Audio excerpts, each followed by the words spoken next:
Jadi ada beberapa perkara yang kami ingin serukan dalam meeting ini supaya kalau pihak kerajaan negeri dapat membantu kami. Jadi ini agak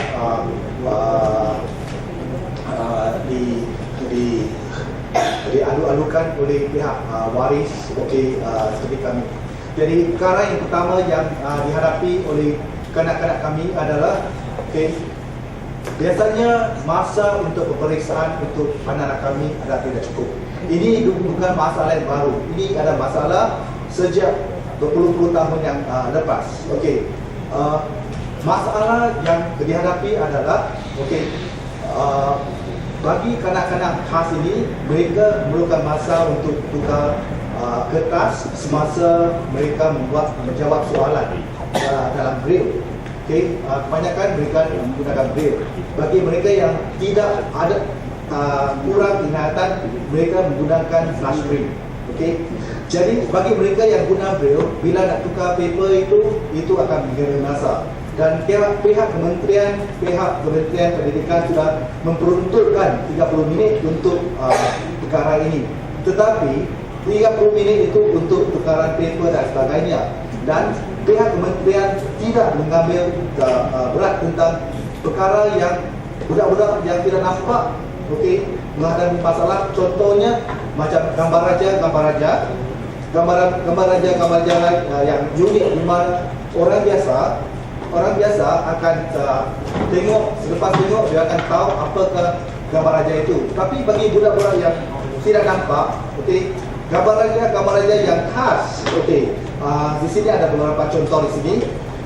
Kalau bagi mereka yang tidak pernah nampak dunia ini, macam mana mereka nak imagine atau macam mana mereka nak dari segi pemahaman. Dari segi pemahaman sudah ambil masa. Jadi kalau bagi 30 minit tidak adil kalau berbanding dengan budak-budak biasa yang tidak perlu. Budak-budak saja dia orang tak tahu. Tapi imagine budak-budak macam ni. Jadi ini adalah satu benda yang memang unik bagi mereka. Jadi bagi saya, keperluan mereka untuk memahami kelebihan masa adalah satu benda yang perlu dipikirkan. Itu perkara yang pertama. Dan perkara yang kedua adalah bila pemeriksaan diadakan, pegawai mereka ada masalah, mereka tak dapat memahami soalan. Jadi bila mereka tanya pegawai yang menghadapi atau menjaga pemeriksaan, mereka tidak dapat keterangan yang selanjutnya dan fit, tidak sensitif dan tidak fit untuk menjaga kanak-kanak atau memperuntukkan keperluan kanak-kanak yang ada keperluan khas. Ini bukan terjadi atau dihadapi oleh kanak-kanak yang ada masalah penglihatan. Kanak-kanak yang ada spesialis yang lain, ada masalah yang sama juga.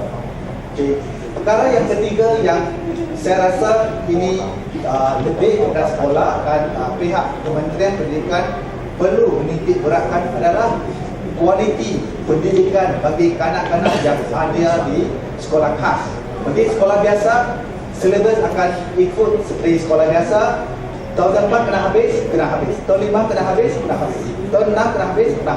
Tapi bagi sekolah khas, yang di sini, yang kawan-kawan kita yang berada di sekolah amal, sekolah darjah 4 tak habis, separuh jalan.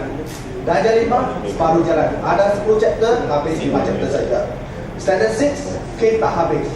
Tapi bila mereka menghadapi pemeriksaan UPSR, dia akan cover Standard 4, Standard 5, Standard 6, full syllabus. Jadi mereka separuh jalan saja, tapi UPSR kena jalan habis. Jadi macam mana mereka nak banding dengan kawan-kawan yang ada di sekolah biasa? Kualiti itu adalah masalah besar. Dan bila kualiti ini dibincangkan, biasanya pihak pegawai atau pihak sekolah akan tujukan masalah ini kepada anak-anak kita.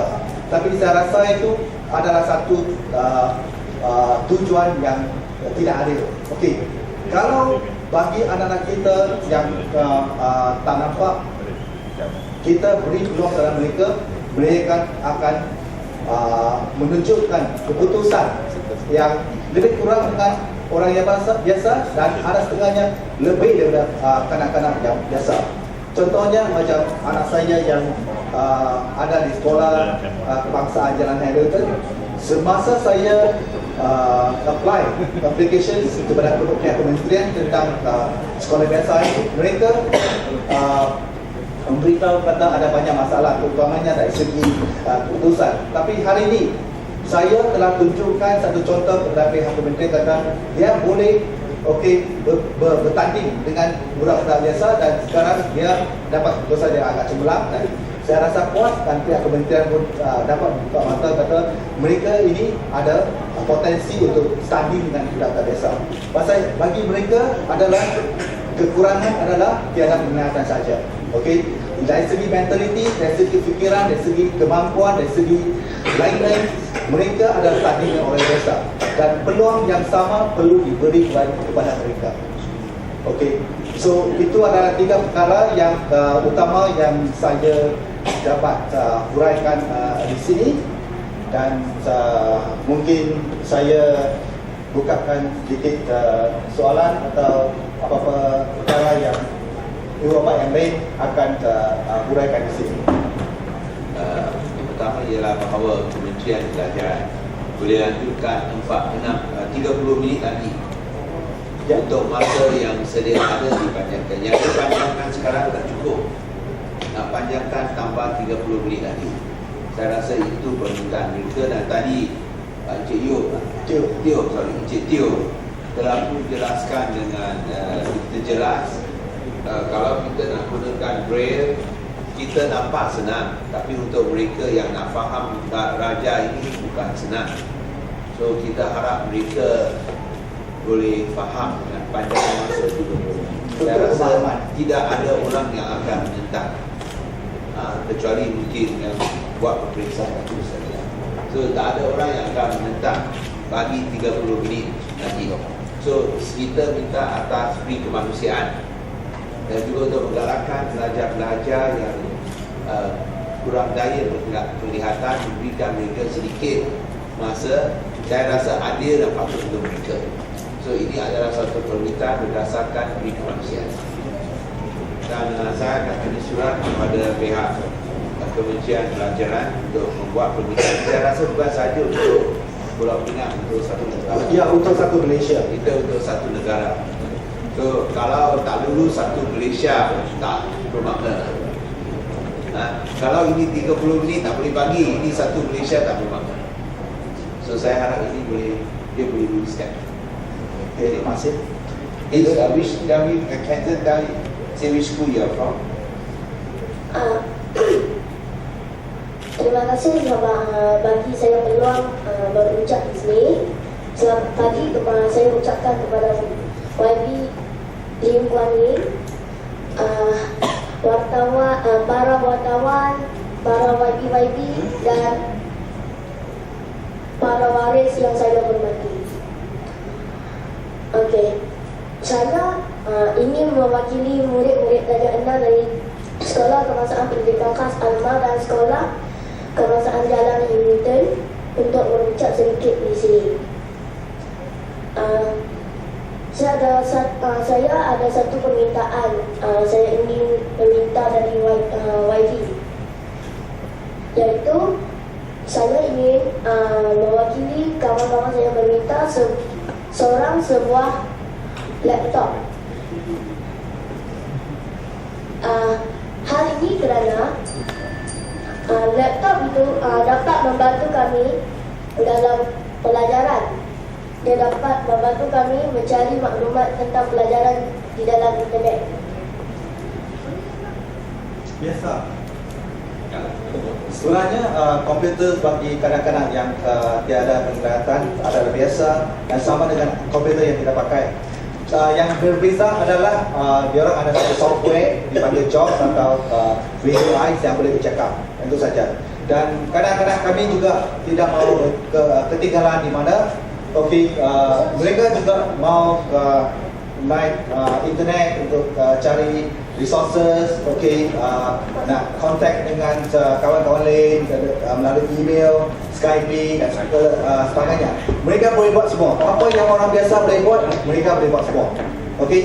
Mereka bukan anak-anak yang handicap. Diorang adalah keperluan khas, special needs. Orang kurang upaya itu tak boleh pakai. Diorang bukan kurang upaya. Diorang adalah orang biasa. Cuma ada special needs.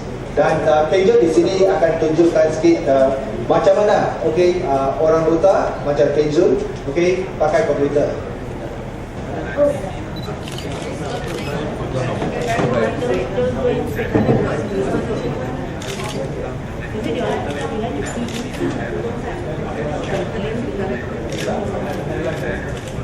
Why don't we come? I'll try to get you to Wi-Fi first.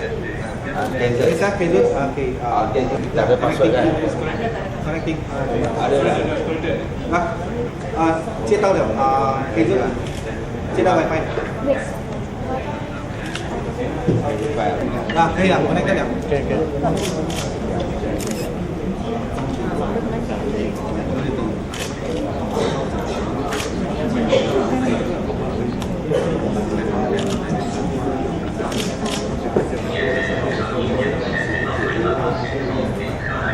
Orang biasa buat hari ini, apa yang kita buat hari ini sebenarnya mereka semua ini boleh buat juga. Cuma kita kena beri peluang kepada mereka. Dan setakat ini dan selama ini biasanya mereka telah dipinggirkan. Pasal mereka ini memang minoriti. Kalau tengok Semenanjung Utara Malaysia, tahun ini ada 10 orang, 11 orang saja yang attend UPSR. Banding dengan budak-budak biasa, kita ada berapa puluh ribu orang, 100,000 orang. Bagi mereka hanya 11 orang saja. Dan mereka selama ini dan selama-selamanya kalau tindakan tidak diambil, mereka akan dipinggirkan.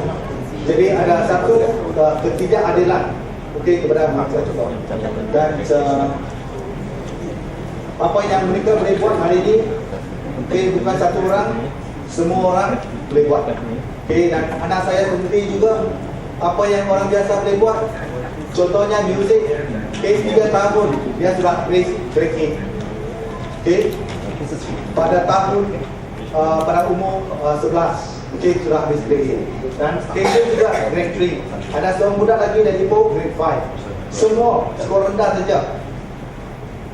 Saya rasa itu saja yang saya sampaikan hari ini dan saya serah balik kepada Terima kasih kepada semua ibu bapa yang berada di sini.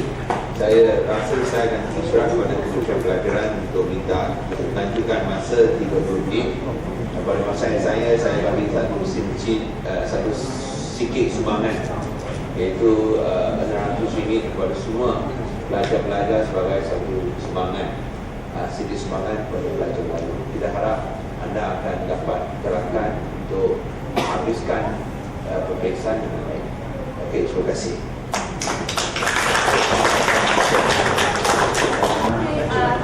Can I call the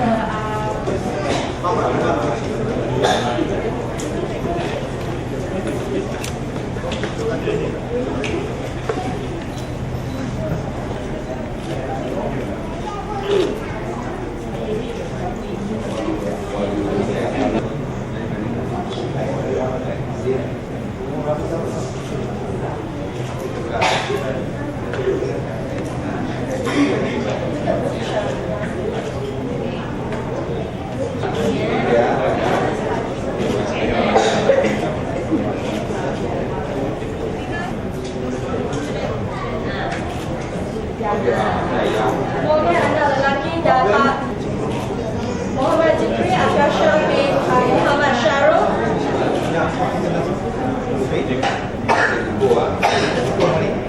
Theo Janto.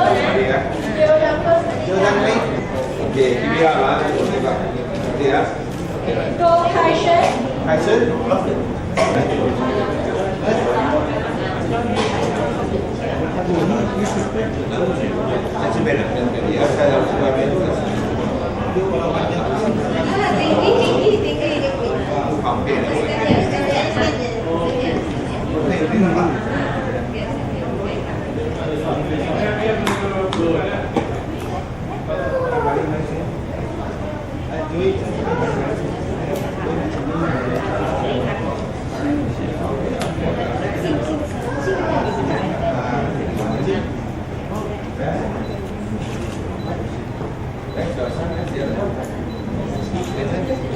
Oh, okay.